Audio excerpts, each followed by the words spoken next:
Eliot, what's going on, man? Maybe let's just start with, kind of your journey of covering WeWork, because the book really was the culmination of a lot of the coverage I think that you had of the WeWork story as it unfolded.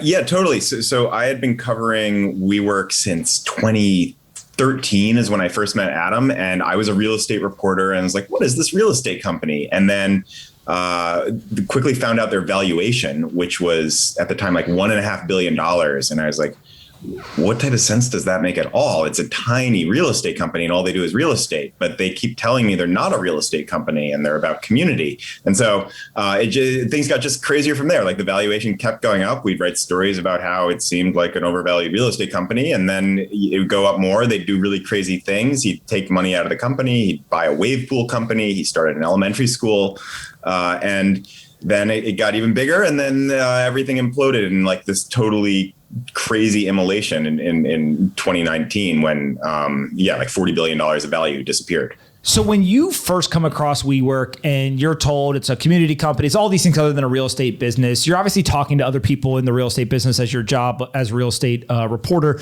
What was the general sense? Did people just not know about it? Were they like, that's complete nonsense? Did they buy the kind of story or the hype or kind of what was everybody else saying?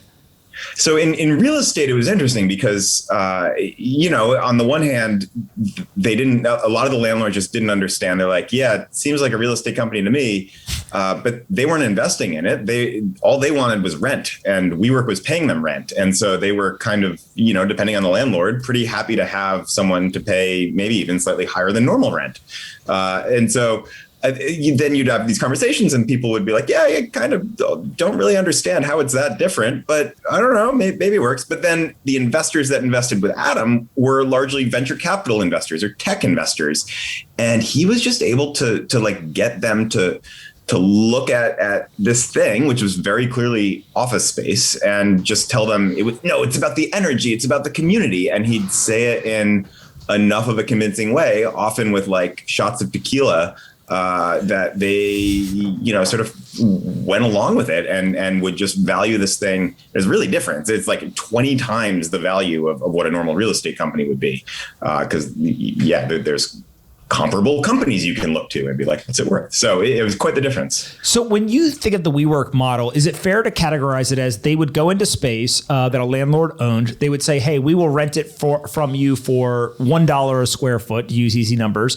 And I'm going to turn around and I'm going to rent out after kind of fractionalizing it to some degree. And I'm going to charge the equivalent of $2 or $3 per square foot. So you as the landlord get your $1 per square foot, you're happy. And then they're taking the difference kind of theoretically between what they're charging their members versus what they're paying you?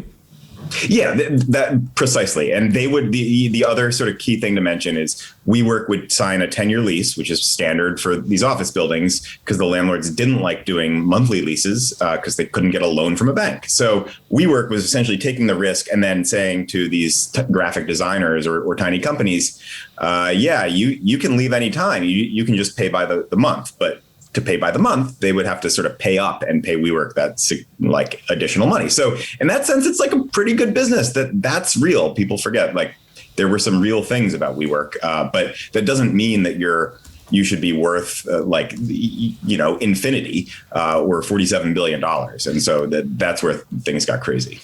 So as this kind of happens, you pretty early found them, given where they ended up going.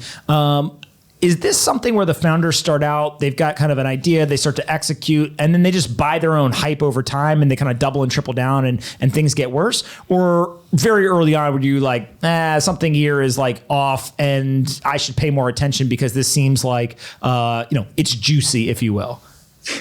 I was just interested and sort of baffled by this concept of sort of startup inflation, where not tech companies were claiming they were tech companies. And I've been told I overly obsess in the book about Casper, the mattress company that, raised money at like a tech valuation. And then you look at like what they do and it's like, they don't even make their own mattresses. They pay somebody else to make the mattresses. And it's like, it's a mattress company. And so I think that to me, that's what was really interesting about this. It's like, they were finding smart people and investors and employees and getting them to like convince them that they were a tech company. And then you ask like, well, how? And the explanations made up, like to me at least, maybe I, wasn't seeing it, but it just like made no sense. It's like, you have an app that makes you a tech company? Like, people are paying for real estate. So I was really interested in that. I was really interested in sort of, just how kind of zany Adam Neumann was. And then as like the story grew, it got like, you learned, it's like, God, this guy is doing all these crazy things. Like, why is he flying private starting at like when WeWork was a Series B company, they're essentially a tiny startup. Then it's like, why does he pass out trays of tequila to the entire staff and have them do shots on like a Monday? Things, it was just like, the more you look, you would like, what is going on in the world that this thing is becoming one of the most valuable startups in the country? What was the craziest thing that you found? Like, you were, from 2013 till today, right? When the book's coming out is a long time. I've heard insane stories from both people who work there and also people who just kind of watch from the outside. What do you, in your opinion, is the craziest thing that you came across? Okay, so I'll start with one that is kind of boring, but I find totally insane. And so that is like, at the end of the day, this guy, Adam Neumann, sort of convinced the world this thing was a tech company. It raised, it went up from, 0 to 47 billion and then back down to 8 billion in valuation. So people lose billions of dollars. And he walks away with like $1 to 2 billion plus dollars. So like he essentially was paid hundreds of millions of dollars to leave the company and then stay away from it and not control it.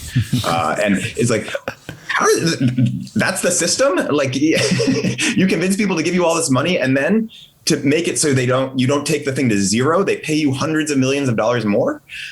So that is one crazy thing. In terms of others, there's probably a list of like 300 I could do.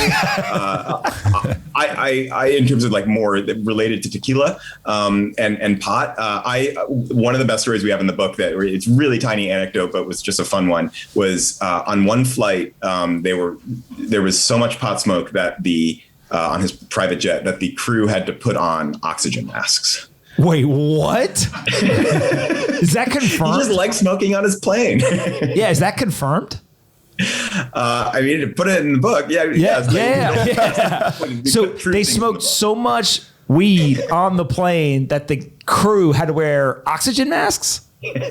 So this is sort of pairing with like there were a lot of rowdy things on private jets, and like he actually would rent for the first years of WeWork. He was renting a private jet, and one of the private jet companies, VistaJet, was just always complaining to WeWork staff about how Adam had ruined this or that on the jet, and they had to take a jet out of service because a credenza was torn down and like stains were on the carpet from wine or something. And another jet company sent them an email like, the passengers were spitting tequila on each other and like walking around without without any clothes on, and they left. They got sick across the plane and the bathroom or something like that. I mean, so he loved jets. He just like absolutely obsessed over them. And I think that I read at one point that like there would be meetings on the jet as well, right? So it was like there was partying, but there was like meetings as well. Yeah. And so some of these people, I mean, some people would be like, in his office and waiting outside for 2 hours because he was absolutely late for everything. And then he'd be like, come with me. And so they go in the car with him to JFK or Teterboro or whatever airport, and then be like, come on the jet. And so then you just like continue your meeting on the jet. And then the plane would arrive in Boston and he'd be like, okay, now go find your own way home. So be meetings. They're often, people said it was like really hard to get, they hated flying with Adam overseas because you couldn't sleep because you were either working the whole night or partying or both. Is this a work hard, play hard scenario, or is this play hard and like somebody else does the work? Like, how would you categorize it? Oh, definitely the former. Adam worked really hard. He worked, his biggest sort of talent in that regard was like, he just didn't need sleep. I mean, there was this story from the CFO where he told me once where like Adam had the CFO in a meeting until 1:30 a.m. or 2 at the office. And then Adam was like, I really want to go surfing sometime. And the CFO was like, you can use my beach house. And so then Adam, the CFO, comes in at 8 a.m. or 7:30 a.m. the next morning or something like that. And he gets there and Adam is in the office in his beach clothes, having already gone surfing that morning at the guy's beach house near Rockaway. That's nuts. When you think about kind of the WeWork rise, how much of it is you have to have a founder like this to build this type of company, and at some point they become kind of difficult to scale it, and so it's like, what got us here may not get us to where we want to go, versus some other founder who maybe had different tendencies or different preferences could have built this same company? Yeah, I think this whole story is an outgrowth of sort of the type of founder that Silicon Valley and the venture capitalists on Sand Hill Road really like to promote, which is, in the words of sort of like the Founders Fund website, they look for founders with near messianic qualities, I think is the quote. And so that's the type of founder who really, like Adam, was really good at motivating people. In hindsight, they all kind of hated him for it, or a lot of them did, because he was sort of, made them work insanely hard and sort of do the impossible. But they did sort of the impossible. They hit really crazy deadlines. And I do think that to grow so fast, because they just grew so rapidly, you need something like that. Now, the other way of looking at it is WeWork grew revenue so incredibly fast that they also grew losses at this just such an extraordinary rate. It's really astounding. I mean, so it was not, they were able to grow that fast. They hit $2 billion of revenue in 9 years. But it was at just an extraordinary cost where they were spending $4 billion a year. So you spend $4 billion, you make $2 billion. And so then you have negative $2 billion, which isn't, I think, the way these businesses are supposed to work. So my last question before I let Joe and John ask you a couple is, what would be your bull case or kind of your bull argument for the positive impact that WeWork's had on the world versus the bear case? And I think that a lot of the bear case obviously surrounds around like loss of capital, just insane stories like you kind of hinted at there. But is there a bull case or like a kind of a counter example that you would use after you've kind of spent so much time looking at it that you kind of say like this would be the thing that I would harp on? So, yeah, I mean, it kind of depends on your framing, but one of the things they really did, I guess a couple of things. They really did find a new demand out there for a different type of office space. There had always been this concept of subleasing and sort of temporary office space, but they made it much more institutional. They made it so now it's a thing where companies want sort of more hip office space. The big kind of boring companies and Citibank and UBS want more hip office space, and they also want more flexibility. So they're leasing for 1 year at a time instead of 10. And now real big landlords have sort of copied WeWork and tried to adopt that. And so that's not changing making the world that much of a better place or elevating consciousness as WeWork said they were going to do. But that's a thing in real estate. Now, then they also created a lot of really nice space. Like I think their office space is pretty good. Like there's people complain about this and that, but all things considered, I think they had good design taste and they built a good product. They had smart people working there. And then, yeah, on the bear side, the thing that I like to say that's a little less tangible than just sort of destruction of capital is they just distorted reality. And it was really frustrating being a reporter covering this for so long because people just started saying things and believing things that at least to me, and based on my understanding of the laws of gravity, made no sense. And it was like, I mean, the big thing people would always say is like, well, the thing that makes WeWork special is they're here paying for the energy. And it's like, what is energy worth? I mean, it seems like they're paying the same amount that they'd pay for office space because they were paying, competitors were charging the same thing and they didn't have energy. But like people just really believed so firmly because Adam was such a good salesman and sort of taught them to see this thing that wasn't, that they were a disruptive tech company, even though there was like no evidence of it. And so it was just like really frustrating sort of communicating to that world and dealing with WeWork for years. What's up, guys? Bang, bang. I hope you're enjoying this conversation. But before we go any further, I want to quickly tell you about today's sponsor. BlockFi. BlockFi's got 4 different financial products for crypto investors. You can deposit crypto and earn up to 8.6% APY in an interest-bearing account. You can deposit crypto and take out a US dollar loan against your crypto collateral.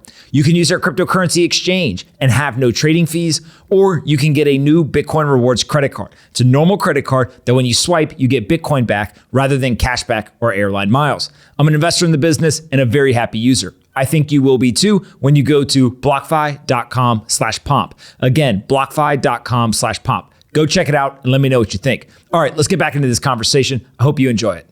Joe, John, what do you guys got? Yeah, I'll start. Thanks for doing this, Eliot. Really appreciate it. I'm excited to read the book. But so I want to talk about SoftBank real quick. They obviously lost a bunch of money on this. I think the valuation went from $45-50 billion to $2 or $3 billion in a short period of time. And I'm curious when it comes to SoftBank, kind of how much did they know about the summer camps, the tequila shots, the private flights versus just being blinded by the whole kind of change the world type vision that Adam was pitching?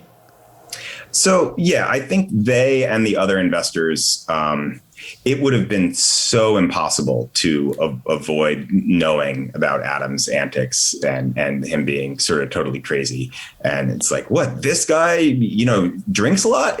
Because his pitch to a lot of these investors was to, and sort of especially like baby boomers in suits, was they'd walk in at 10:30 in the morning and he'd just like feed them tequila shots as a bit performative. They'd feel cool in his presence. So SoftBank, I mean, they just had to know about some of the stuff like that. They did a lot of due diligence on the company after they agreed to invest $4 billion in it. And then actually their analysts came back and said, you guys realize we've looked at this twice before. We passed twice before. They didn't hit any of their projections that they gave us before. And it's a real estate company. And then, Masa Son at SoftBank is like, no, but I like Adam. It's visionary. He's visionary. It's an AI company. He's the next Jack Ma. And then they wrote like the second largest check ever written to a US startup. So, I think SoftBank knew, but it was like in a bubbly mentality, you just don't focus on the negative and your eyes are drawn to the positive. And so in a normal time, you would have been like, well, here's all these 55 reasons this is a bad investment. And like, here's this one. And you would look at the 55 and the one and be like, I'll probably go with the 55. But in a bubbly time, you like look at the one and you're like, but it could change the world's real estate market. And you sort of forget the other issues. Yeah. Eliot, congrats on the book. I know that's a big accomplishment, but I'm curious what you think about Adam himself. You spent a lot of time, obviously, reviewing the whole situation. Like, what do you think his strengths are? Because I see a lot of people kind of investing in founders, and it sounded like he was a very good talker, salesman, all that. I'm curious what you think his strengths and weaknesses kind of were.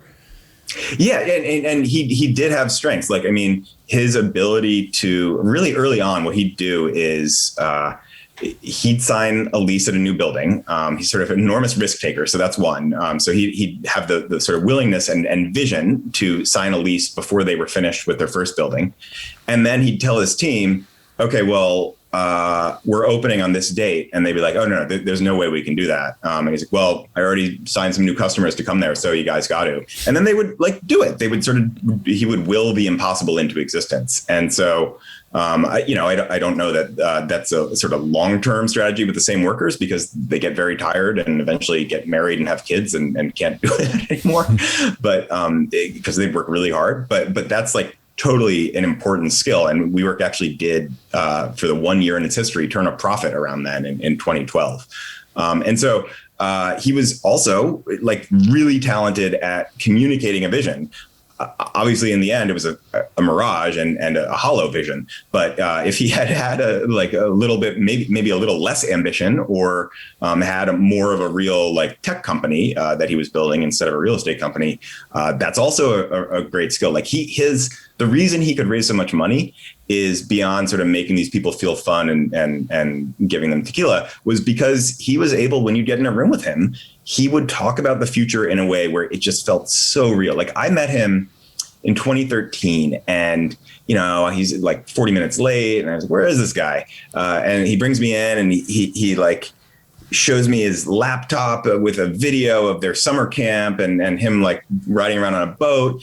And then we like have this long conversation. He's like name dropping like Rahm Emanuel and Ashton Kutcher. But then he like talks about how he's like, when we open up in Portland in 9 months, we're going to be full within 2 weeks. And I would sit there thinking like, wow, what a good business. Like, that's crazy.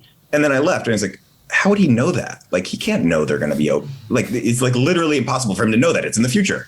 And so I think he was really able to sort of bend reality and like get people to just like live in the future with him, which is like an important skill for luring talent and money. And it's just nice when it's real, I guess. And did you feel that he ever had real genuine aspirations for WeWork, or do you think a lot of it was still centered around kind of the notion of him wanting fame and wealth and kind of notoriety for this stuff? I think he melded the two in his mind. Like, so I don't think there was some sort of like evil plan where he took out a whiteboard and said like how to best enrich myself. Step one, pretend it's a tech company. And like, I do think he would drink his own Kool-Aid. But I think it was like, you can sort of see it in the marketing over time. It became like, it shifted. Like at first, when The Social Network, the movie, had come out and Facebook was a big thing, he was telling everyone, and I think himself, that he had a physical social network. And then suddenly when the sharing economy is in vogue, he's telling everyone like, no, we're part of the sharing economy. We share space. And so like his mind, he was a chameleon, and like his mind would sort of quickly change color for whatever the sort of in vogue financing was at the time. And what happened to they had like a living concept at one point, right? Outside of offices where people would come. What happened with that? What's the story there? WeLive. So everyone is always like, WeLive's such a great idea. So WeLive was like essentially an adult dorm where like, it's like, well, if you're 23, you can rent by the month and you the furniture's already there and you can have friends built in. And like, you know, I think that's actually a good concept. The problem is like economics. One of the reasons that WeWork worked so well is they would take a normal office space and then they were able to pack people in at much denser rates. So they were able to get more revenue per square foot. But if you pack like 4 times as many people in an apartment as you used to, it's called like an illegal tenement. And they had those in the 1910s and they were pretty gross. So you need a certain amount of space to live in modern society. And then it's harder to make the economics work there. And so then it's like, why wouldn't I just build a normal apartment and make more money? And so that's what ended up happening to it. So they only did 2 of them. Adam would always talk about how they were going to do more. He once had a meeting with Brian Chesky, 2 meetings. He was like, let's do 10,000 apartments together for the new WeLive. And Brian Chesky of Airbnb was like, that's a little small for us because we have like millions of apartments on our platform. And then Adam comes back and he's like, let's do 1 million apartments together. And then Brian Chesky's like, where are you going to get the, like, you know, scribbling down, it's like $1 trillion you need to build that. And I'm saying about masa. So it didn't go very far. Talk to us a little bit about the transition. Obviously, there was the kind of loss of the market cap, and eventually SoftBank steps in. And I spent some time with the SoftBank people, and they seem, from like an operations standpoint, to have really gone in there and completely turned that business around, and started to drive a recovery that appears to be working, right? And again, I think they would be the first to say, like, you know, not out of the woods yet. You got to build a great business. You got to serve customers. Got to do all the right things. But during that transition period, you were reporting on this, you know, it seemed like definitely weekly or almost daily or hourly. I mean, it was like just nonstop. You know, there was always a rumor or something happening. So like, what do you remember from that time period? And kind of, were there any main takeaways when that transition was happening? This is in the sort of 2019 implosion era. Yeah. So yes, that was kind of, as a journalist, a tiring but thrilling time to cover as this thing. Like, I'd spent years wondering like what is with reality that this thing is worth so much, and then just like became like the biggest business story for weeks. Right afterward, there was a ton of, by the media, by investors, by shareholders, like a ton of interest in SoftBank and this whole strategy. I mean, they raised the world's largest private investment fund. It was like, I think 30 times bigger than the next biggest venture capital fund that had been raised beforehand. And it was just, it's sort of a realization that they were making some really, really reckless, or spending it in really, really reckless and dumb ways and kind of absurd ways, right? Like And they, at the time, they ended up betting huge on ride hail, which was less of an absurd bet. But ride hail, like Lyft and Uber stock, had plunged. Like, it was clearly not the golden goose they thought it was. They bet sort of at the peak, and they're still hurting from that. And then you just looked at these other things, and it's like, they invested $375 million in a robot pizza company that didn't make its own robots. And also, why do you need robot pizza? Like, that went, to effectively zero. They invested in WAG. So the dog walking, Uber for dog walking, that did not go well. I think there was sort of like this realization of like, all of the money that's flooding into Silicon Valley, largely through the Vision Fund, is just like total crap. And what's with our world and our economy that we thought these were smart investments. And that's changed some since because of I guess when you bet macro on the unicorn economy, the startup economy, it's been going really well for everyone else. So SoftBank ended up, if you look back today, they're not in the red. It's not, I don't think, a good investment. Like, if you look at how much they've made, it's gone up, like the Vision Fund's gone up like 50% in value in 5 years or 4 years, and the Nasdaq's gone up like 2x more. So that's not like a great investment, but it's looking a lot better because they like, put $600 million into DoorDash that became like $8 billion or something like that. Eliot, the name of the book is The Cult of We, and also WeWork, Adam Neumann, and the Great Startup Delusion, using words like cult, delusion, etc. How much of this is around this one business versus a sign of the times and like kind of a more macro trend where people want to believe in the world-changing technology? They want to believe in specific things. And did you get any sense of that as you were covering this specific company, whether it was like a company specific or just, hey, the whole industry, this was happening?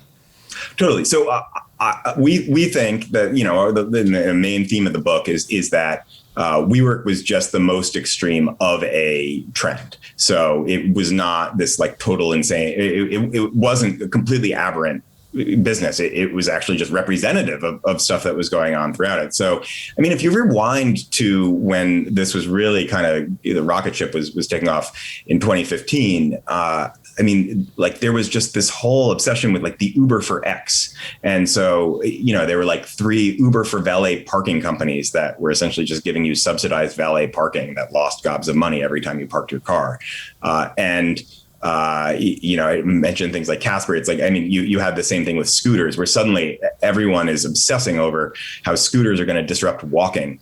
And you could at the time be like, they just tried this in China with bikes, and there's like literal viral photos of graveyards of these bikes because it's such a bad business. Why are you treating this as like the next disruptive software company? And money would just flood in. So I think that it was and to a certain extent still is, but just in different pockets. But you had these like consumer tech companies that were consumer companies that said they were tech companies that just got these extraordinary valuations just by like talking a story. And to me, that's not like, journalists, I think, should live in the now, not the future. And it's the venture capitalist job to bet that 1 out of 10 of these is going to make it really big.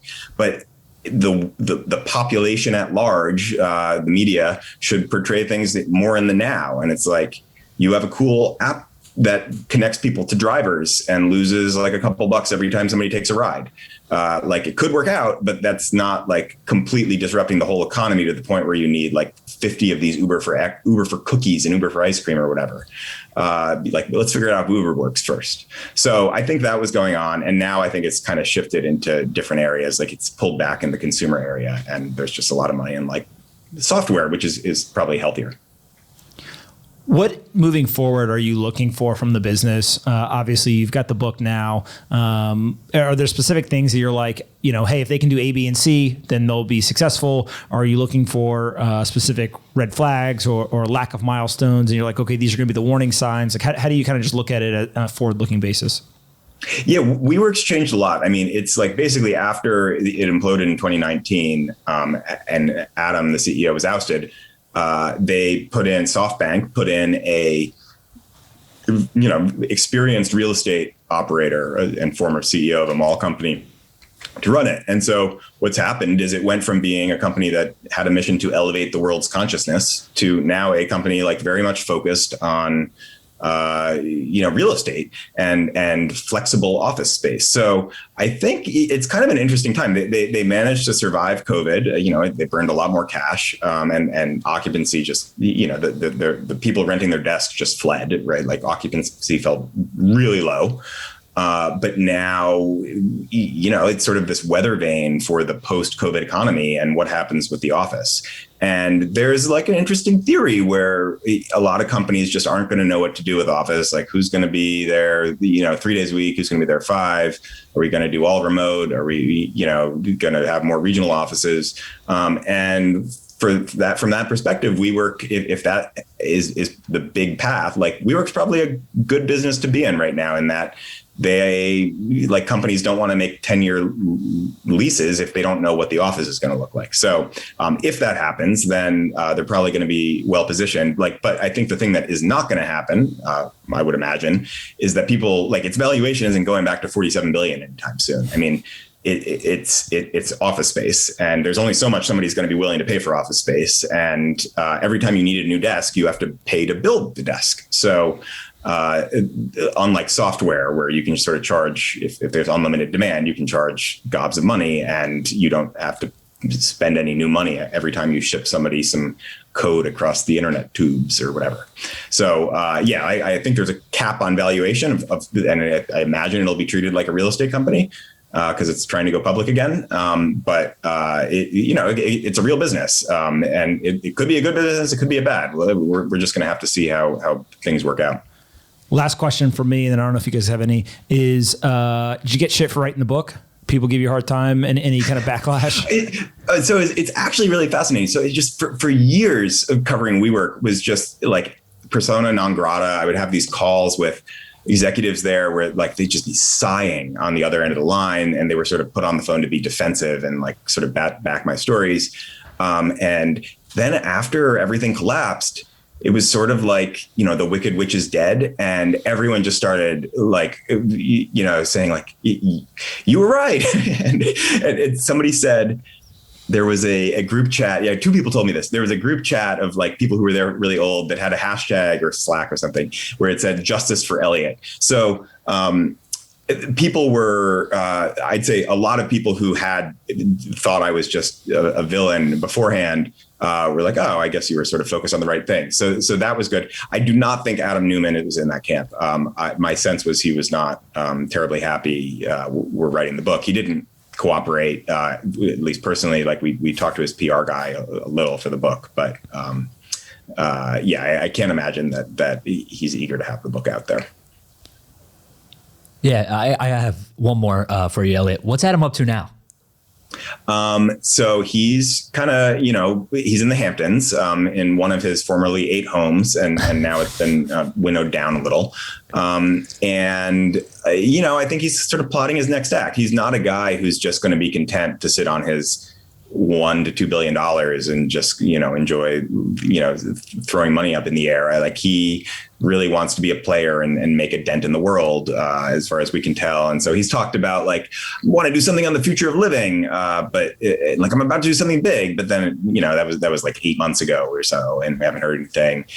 He's investing in startups. He's trying to invest in more startups. The founders have to take his money, so it's not always easy for anyone. And a lot of it's based in real estate. He bought he bought a couple apartment buildings. To be determined. I bet if he tries to raise money for something, the Silicon Valley is such that it funds startup founders that are visionary, even if they had a big failure. So, some people make money off WeWork. So my guess is that wouldn't be that hard for him, just about finding the right guy. Before I let you go, I always ask everybody the same 3 questions. First one is just, what's the most important book you've ever read? Can't say your own. What is the most important book you've ever read? Important book. What a good question. I would say Barbarians. Well, this is a cop out. Barbarians at the Gate, because it's a similar tale, but about just like the 80s and finance going totally insane.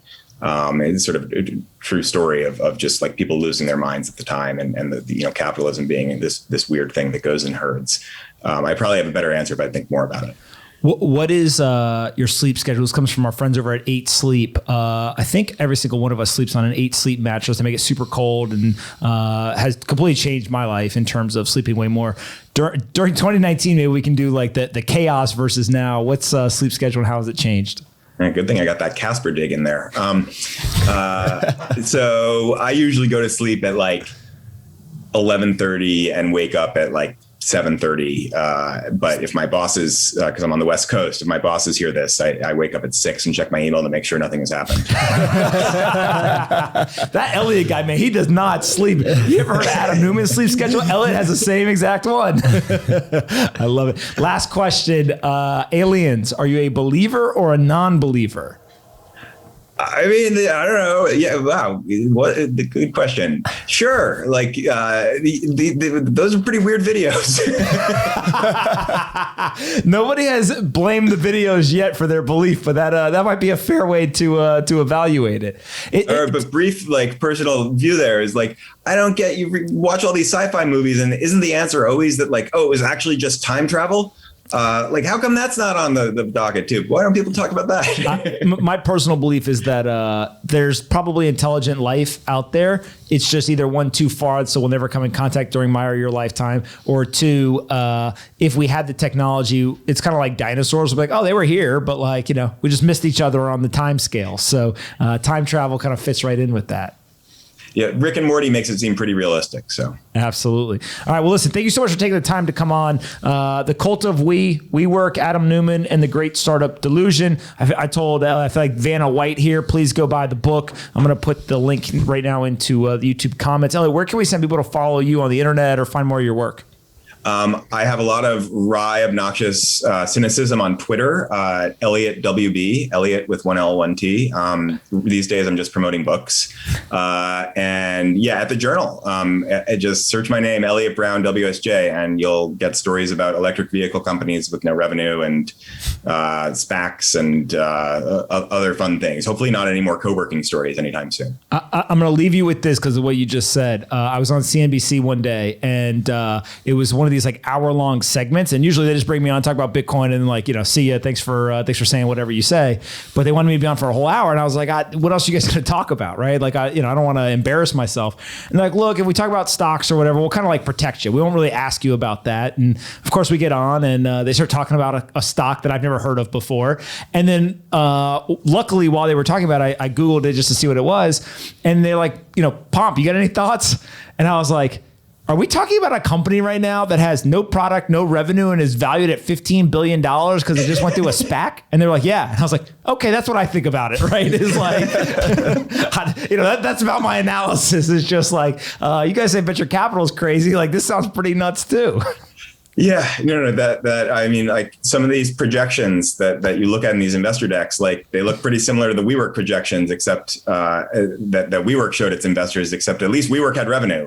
These guys have none. And it's like, you're going to be the fastest growing company ever, like faster than Google by like 4 years to get to $10 billion. And you haven't made a car yet. Awesome, man. Well, listen, thank you so much for taking the time to do this. Everyone go buy the book. Highly recommend it. And we'll talk soon. Thanks so much for having me. All right. Bye.